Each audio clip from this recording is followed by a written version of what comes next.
ये तो पक्की बात है। दूसरी बात, मैं ये कहूं कि चोट पहुंची है सिखों को, राहुल गांधी जी ने कहा है, मुझे ऐसा लगता नहीं। राहुल गांधी जी की शायद सोच नहीं है ऐसी। अगर गद्दार कहा होता सही में रवनीश बिट्टू जी को, तो मैं राहुल गांधी जी हाथ नहीं बढ़ाते आते।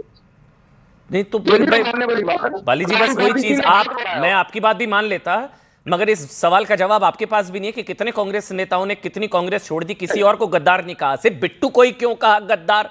तो फिर याद दिलाती है बीजेपी की 1984 से लेकर 2026 तक कांग्रेस का डीएनए नहीं बदला, एंटी सिख, सिखों से नफरत का डीएनए कांग्रेस पार्टी का।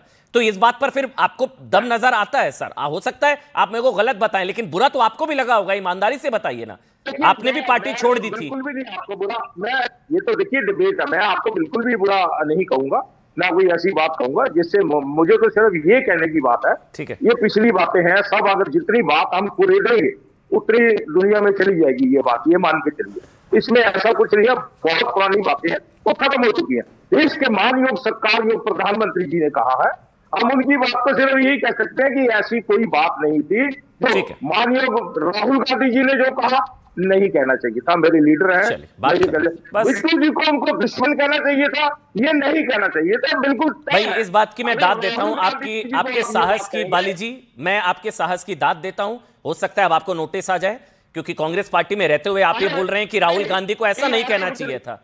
नहीं, आप कांग्रेस पार्टी, क्योंकि कांग्रेस पार्टी में एक, कांग्रेस पार्टी के सिख नेताओं में संभवतः एक असंतोष है कि एक सरदार को गद्दार कहा, और बाली जी हमारे सामने उदाहरण बैठे हैं जो कह रहे हैं राहुल गांधी को ऐसा नहीं कहना चाहिए था, क्योंकि आहत है संभवतः। अभी आपने कहा ना राहुल को नहीं कहना चाहिए था, एक मैं शहजाद को जवाब देना चाह रहे हैं, फिर मैं आगे अच्छा ठीक है, पूरी बात शहजाद 30 सेकंड और उनको बोलने दीजिए, 30 सेकंड और। हाँ बोलिए बोलिए बाली जी बोलिए।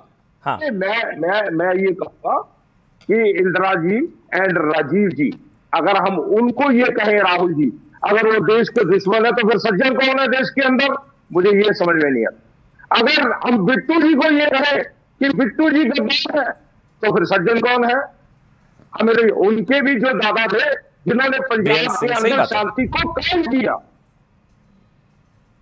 ठीक है, मैं समझ गया, मैं आपके साथ हूं बाली जी, मैं आपके साथ हूं।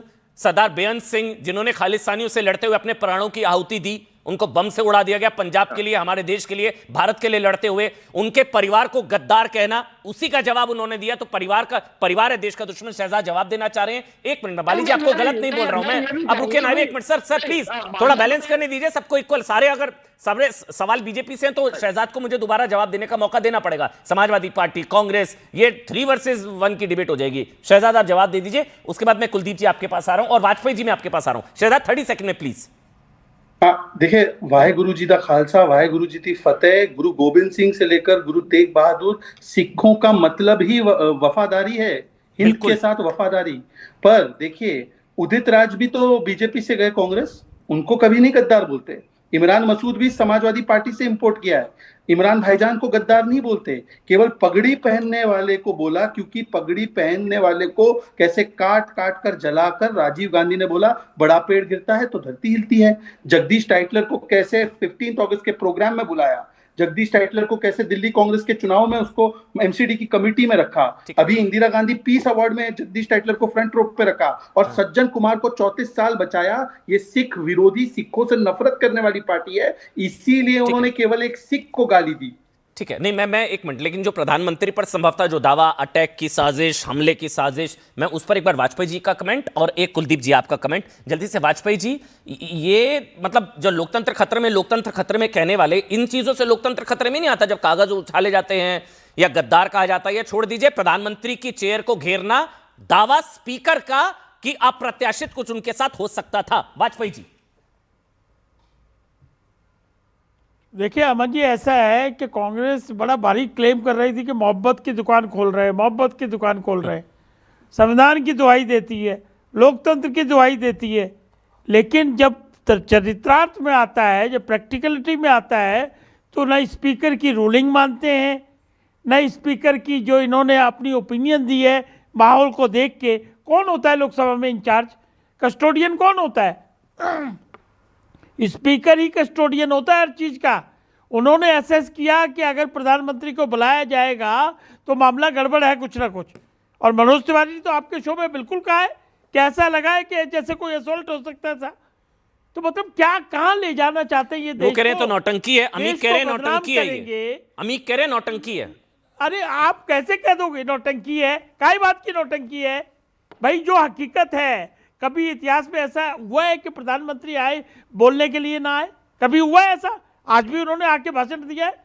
अगर स्पीकर एडवाइस कर रहा है, उसने सजेशन दी है कि माहौल खराब है, तो भाई उनको मानना नहीं है ये चीजें। लेकिन हम ये कह रहे हैं, ये सारी मर्यादाएं, सीमाएं लांघ कर कहां देश को ले जाना चाहते हैं। अभी इससे पहले एक प्रोग्राम में सुखदेव भगत इनके एमपी थे, उन्होंने प्रधानमंत्री को कायर बोल दिया। ये पहले गालियां देते रहे बाकायदा, प्रधानमंत्री चोर हो, क्या क्या नहीं सर, कहा। फिर यहां से भी तो आता है ना, अब सरनेम चुरा लिया, महात्मा गांधी का सरनेम चुरा लिया, एक गुजराती का सरनेम चुरा लिया, ये आज प्रधानमंत्री ने कहा। भाई ये भी तो फिर ये पर्सनल अटैक है ना, सरनेम चुरा लिया। नहीं है ये तथ्य नहीं है क्या? ये तथ्य नहीं है क्या? फिरोज क्या गांधी तथ्य है? फारसी थे कि ये तथ्य नहीं है? प्रधानमंत्री का तथ्य बताया कि ये गांधी नेम तो इनका सरनेम कैसे हो गया? ये तो चुरा लिया इन्होंने, इसमें कहां दिक्कत है? नेहरू थे, फिर इंदिरा थी, इंदिरा के बाद उनके हस्बैंड फिरोज थे, वो पारसी थे। उनकी पारसी की जो कब्र है वो आजकल बॉम्बे में बनी हुई है बाकायदा। मतलब तो नाम तो इन्होंने ऑप्ट किया है ना, ये कोई पेडिग्री वाला तो नहीं है कि भाई उनको खानदान से आया हुआ सरनेम है ये। अमीक आप जवाब तो दीजिए, ये- एक मिनट रुक जाइए। अमीक आप बोलिए, अब आप, फिर मैं कुलदीप आपके पास आऊंगा। अमीक, नौटंकी कहना गलत है भाई? वाजपेयी जी, अगर आदरणीय ओम बिरला जी की बात सही है तो जितनी भी महिला सांसद हैं, नंबर 1 उनके खिलाफ एफआईआर होना चाहिए, और नंबर 2 प्रधानमंत्री जी की सुरक्षा में एनएसजी, एसपीजी, पैरामिलिट्री, ये तीनों फोर्स के जो हमारा टॉप एलीट फोर्स है जो प्रधानमंत्री जी की सिक्योरिटी में है, इसके जो भी डीजीज हैं, इमीडिएट इनको सस्पेंड करना चाहिए। अगर ऐसा इनपुट है तो हम आदरणीय बिरला जी से पूछना चाहते हैं कि ये जो आपको इनपुट मिला, एसपीजी ने दिया, एनएसजी जी ने दिया, या हमारी जो सुरक्षा एजेंसियां हैं गुप्त, या उन्होंने आपको दिया? ये अब तो ओम बिरला जी भी इस घेरे में आ गए कि अब आपको बताना पड़ेगा।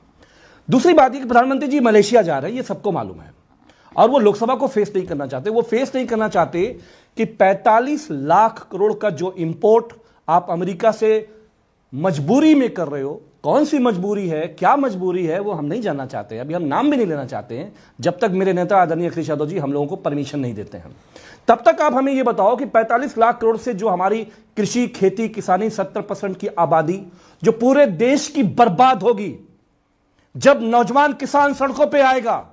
ओहो, तो मनमोहन सिंह जी के समय पे तो 7 रेस कोर्स तक जनता जाती थी और टेलीविजन कहता था इनकलाब जिंदाबाद। तो आप ये मत सोचिए कि वो जो देश की जनता है जिस पे 70% आबादी पे पेट पे लात मार रहे हो, तो वो भी प्रधानमंत्री जी के निवास तक पहुंचेगी। अमित देखिए, और प्रधानमंत्री को बताना पड़ेगा कि आपने चलिए, ठीक है। अमेरिका को ठीक है, अमीक, भारत पहले का तो- हित